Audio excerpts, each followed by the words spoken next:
The Saxons River Village Fire Station and dedicated volunteers have served us well for many years. The station is old, structurally questionable, and has reached the end of its effective useful life.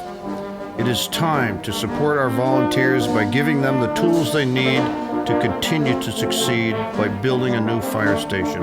Please join us and support this project and our volunteers.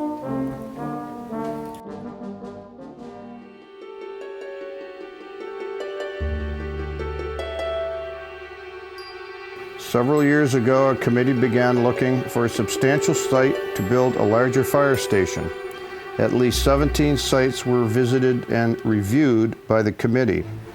With Hurricane Irene, water entered the bays and the river gouged the bank to within a few feet of the structure. The fire department had to move the apparatus and abandon the station, setting up a temporary command post away from the flood zone. When the riverbank was repaired with riprap, the committee concluded that it would be feasible to build a new station on the improved lot. The Fire Station Committee also determined that the present location would be the best location for the cost. On December 14, 2014, the Fire Station Committee presented an information packet to the trustees, including topographical survey of the property after Hurricane Irene, site plan drawings, conceptual floor plans and elevations, and financing options to pursue the project.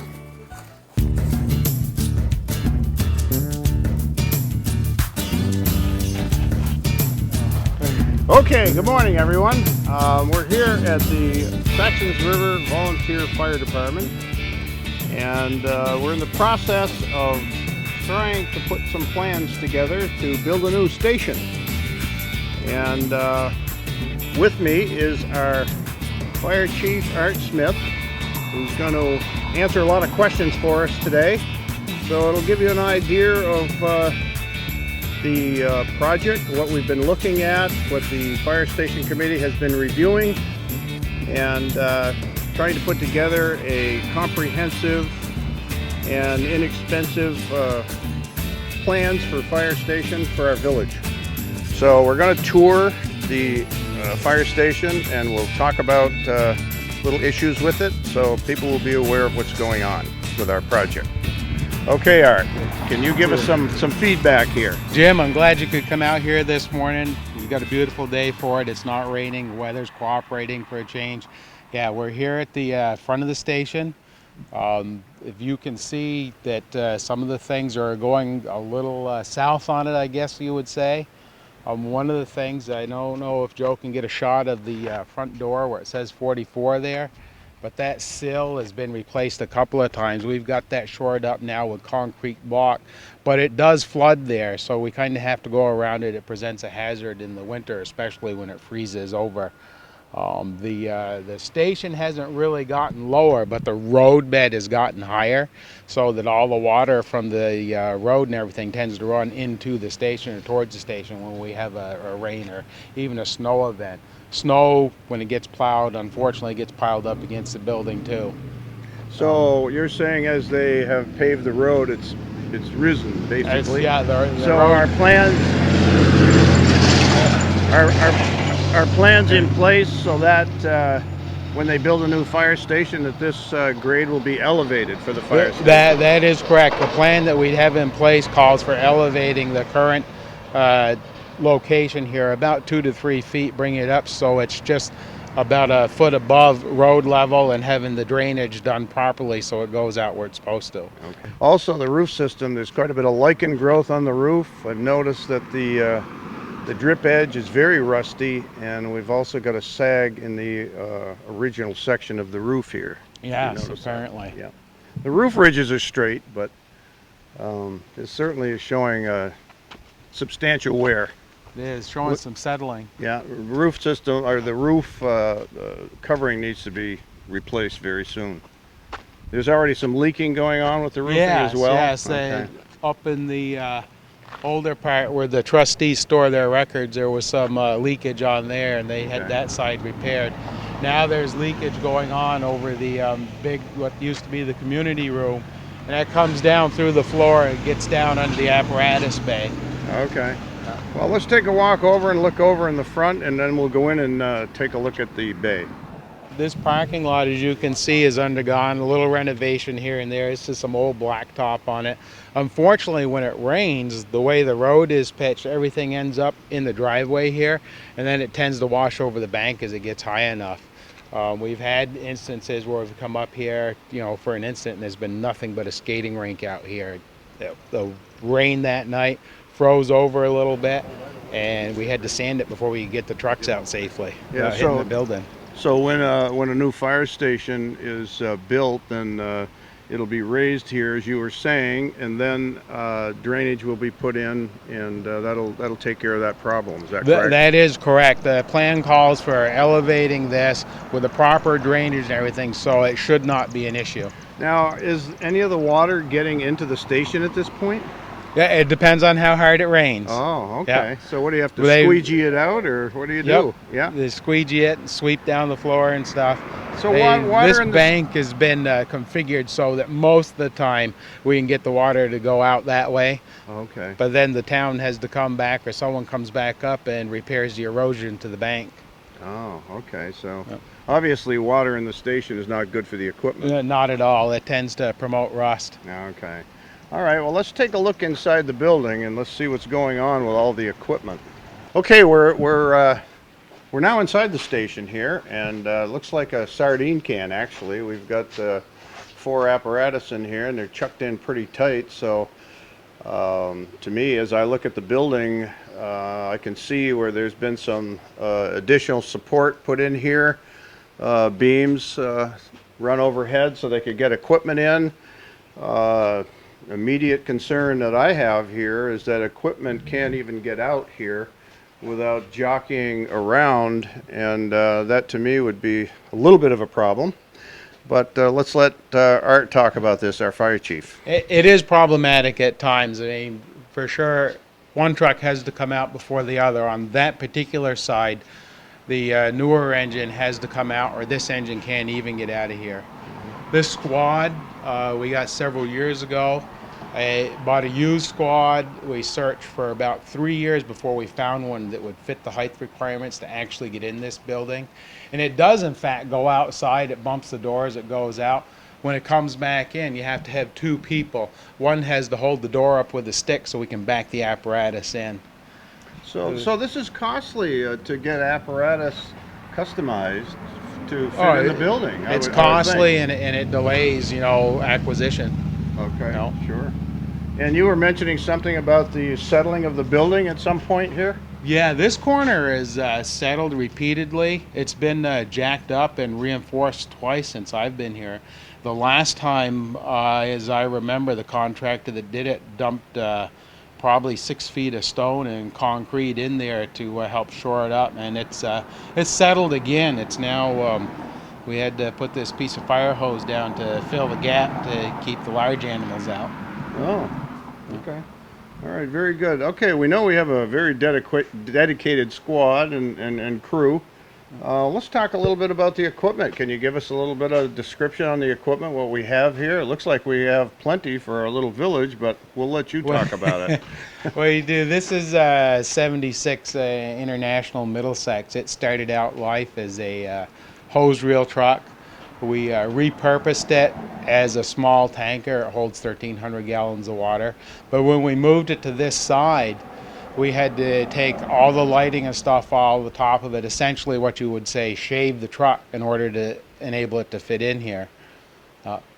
This squad, as I said, we got several years ago. We had to drive down to Pennsylvania to get it. It was one that we could actually get in here and fit in the station.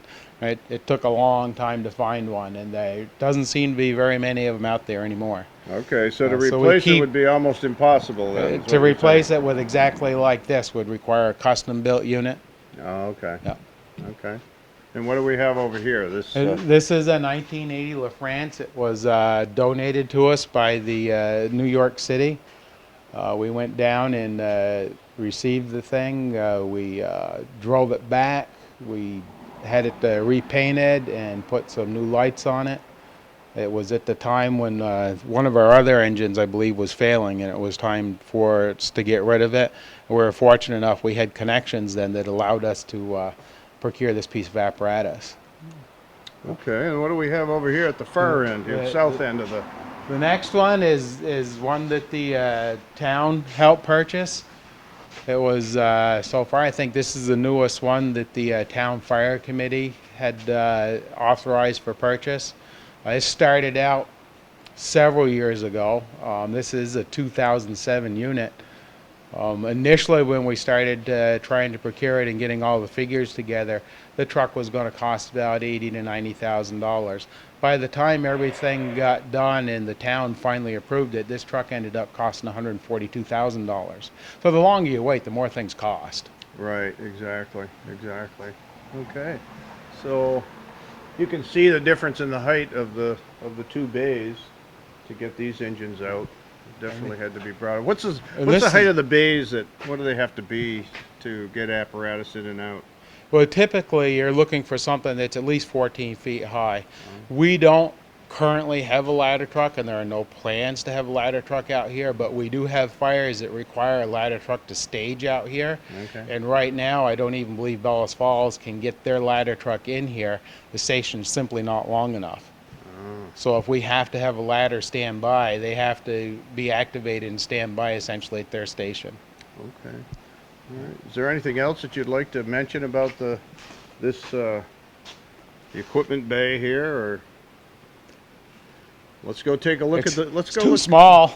Yeah, we know that. Let's go take a look at the riverbank.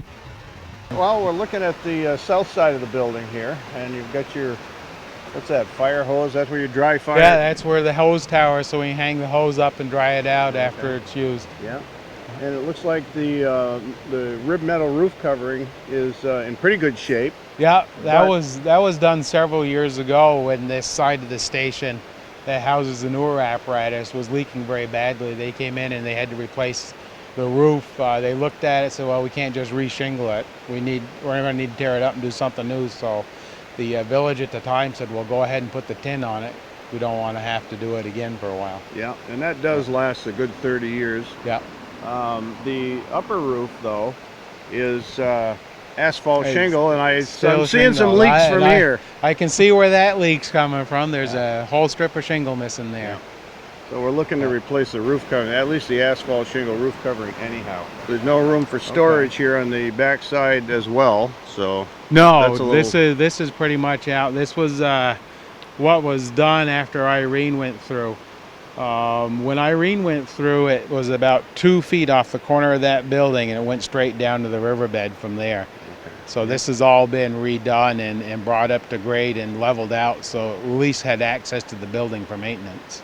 One of the good things we have in our favor, Art, is we did get a good bank here. So Irene was a tragic event, but by the same token, you can make good things happen from bad events, and I think we've got a good stable bank here. Can you tell us a little bit about that? Yes, we do have now. As you pointed out, this stone is now based on bedrock. This bank has been built up. Like I said previously, the bank was removed all the way up to within 2 feet of this building before, and we actually had water running through the building during Irene. That's why we had to evacuate and set up a different command post. Now, with the help of the village and the state and contractors have come in here, we've rebuilt this bank. It's down all the way to the bedrock. It's stabilized now. When we do a new fire station, we just need to make sure the elevation is such that it doesn't erode. And how close can we build to the bank? I'm not sure, but I think the recommendation was about within 10 feet. Yeah, I know it was very close when USDA was down here helping us with the bank. They didn't seem to matter too much how close we were, as long as I think that we can get apparatus on the south side here and get around the building for our own access. Yeah, that is correct. They weren't too worried about how close we actually got, but the determination came down that we should have enough room to keep it maintained, etc. So if we had to move painting scaffolding or erection scaffolding in there to help maintain the building, there was room enough to do that without fear of falling into the river. Makes sense. Okay, we have our pride and joy here. We got two relics here. We've got this beautiful fire engine here. From what year is it, Art? This is a 1932. A 1932, and our other great relic here, an asset, is our fire chief, Art Smith. So let's talk a little bit about this old relic here, Art. Go ahead. Which one? This is one of the first pieces of motorized apparatus that the fire department ever owned.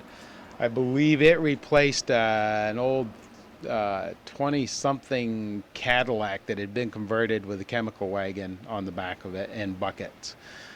This is purchased used from a farmer. It was a flatbed farm truck. It is a 32 model BB. The original 40-horse engine was replaced with a 60-horse engine when it went bad. The headlight grills, the headlights have been replaced with an update. It's either 34 or 36, so they could actually braze rings in here and use the modern sealed beam lights, even though they're 6-volt. What were they, butane? Well, they were the old electric bulb lamp. Do you remember those? Yes. From the, yeah, and it got so you couldn't get parts for them anymore.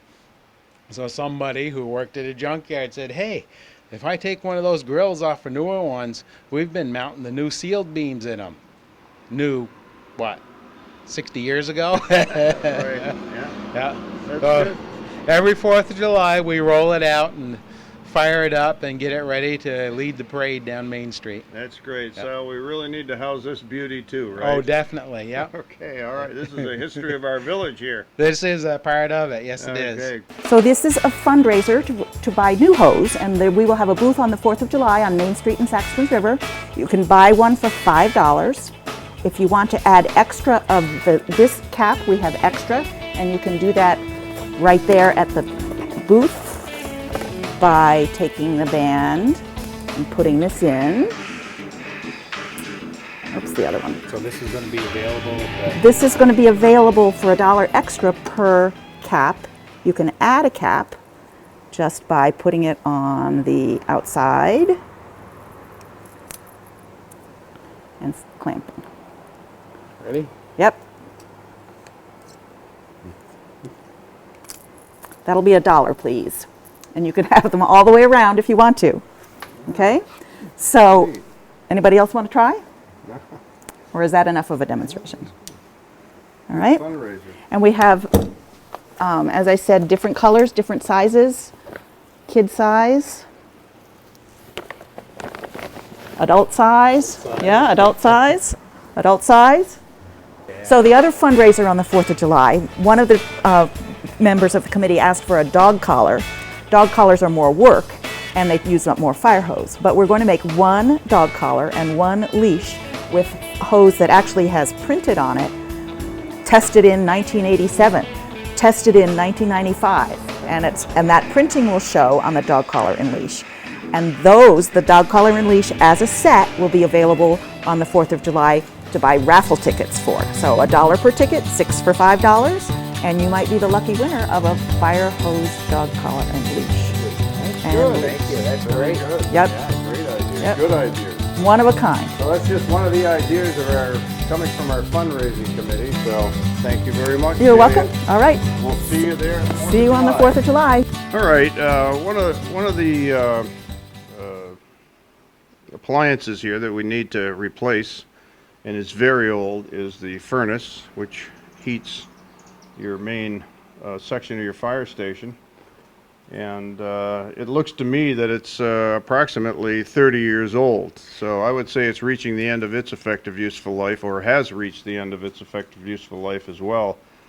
And there's just another thing that we'd have to replace. So it might help with the timing of this to incorporate all these things in a new building. That's true, Jim. It's definitely, this heating plant is outdated at this point.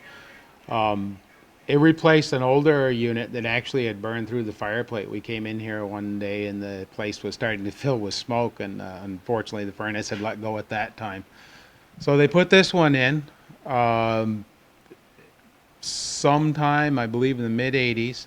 As you can see, we've had to alter some of the ductwork on it to make room for the trucks. Originally, the cold air return It was down behind this truck, and you just physically couldn't get through in between the truck and the furnace anymore. So that was altered in order to accommodate movement throughout the fire station. Yeah. And the other thing that's necessary today also is you need to have direct venting system, so it's not relying on indoor oxygen for burner ignition. That is correct. And that's very, very important to the safety of the crew as well as ignition problems with the fire engines in here. Yes. Okay, we've now entered the old trolley section of the building. And pretty much our committee has determined that the nicest thing we got going here is the fireplace, the old fireplace. Yeah, Somehow definitely. we've been joking around about that for a long time. It's about the only thing we want to save here. But anyhow, it's very historical. It's the old section of the trolley station. And it's also the trustees board room meeting. So And that's fire another, department meeting. yeah, and fire Yep. department meetings as well. And what we're trying to do is incorporate this new building to also have a meeting room for community meetings like the trustees meetings as well, and have it be respectable and a little bit larger and safer and cleaner. Yes. The plans call for approximately, was it 30 by 15 foot room to hold approximately 35 people plus a main table for meeting purposes. The east side, second floor of the fire station. And Art, tell us a little bit about the history of this. Well, as you mentioned before in your narrative report there, this used to be the projector room. When that was a community room, they did show pictures here, I assume, on the weekends. And this used to be where the projectionist was set up and where they shot the pictures through into the community room. You know, after that, and it became village property, the fire station used to meet up here on a regular basis until they basically said, well, you can't be up there anymore. As you can see, the floor is a little spongy. You can feel the whole thing wiggle. They really don't want any more than 2 people up here at a time. There's 3 of us. Then there's 3 of us. But, you know, way back years ago, you may remember some of the fires, like the old flock fiber plant and the old creamery on the island. You know, the beds are up here because we used to take shifts, to take turns going down. You know, somebody would be down there initially. They'd come back, they'd get rested up as another crew went down and would rotate crews out. We used to stay here on certain nights like Halloween and 4th of July when there used to be some fire setters around for special occasions. Oh. So we used to man the station on occasion. We haven't had to do that for a long time, fortunately. Yeah. That's why the bed sets are up here. And wasn't this the area also that files were kept for the village? Yes, in fact, they still are. Really? Yes. Any problem with leakage here? There was, and the village did take care of that and got the roof fixed, at least over their stuff. Okay. All right. That's good. Let's go in the front community section.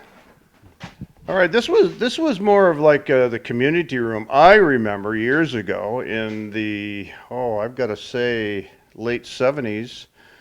I brought my boys here to have hunter safety course, and I think a lot of people used this building in the past for that purpose. It was really a nice building. It was a great central location for out here in the country, and they came up here to learn how to hunt properly and use their guns properly. It was a nice community room. Yeah, that's true, Jim. Aside from the having the community theater pictures up here, or the films and stuff, there was the Boy Scouts and the Cub Scouts used to meet here. I don't remember if the Girl Scouts did. The Grange used to meet here. They used to have other public functions here, as well as some private functions. I believe there was receptions and showers, etc., like that. This was a vibrant community, and they used to use this room instead of having to go up to the school or Main Street Arts or something. They used to use this room exclusively. It is part of the community. Okay, so what is it used for now, Art?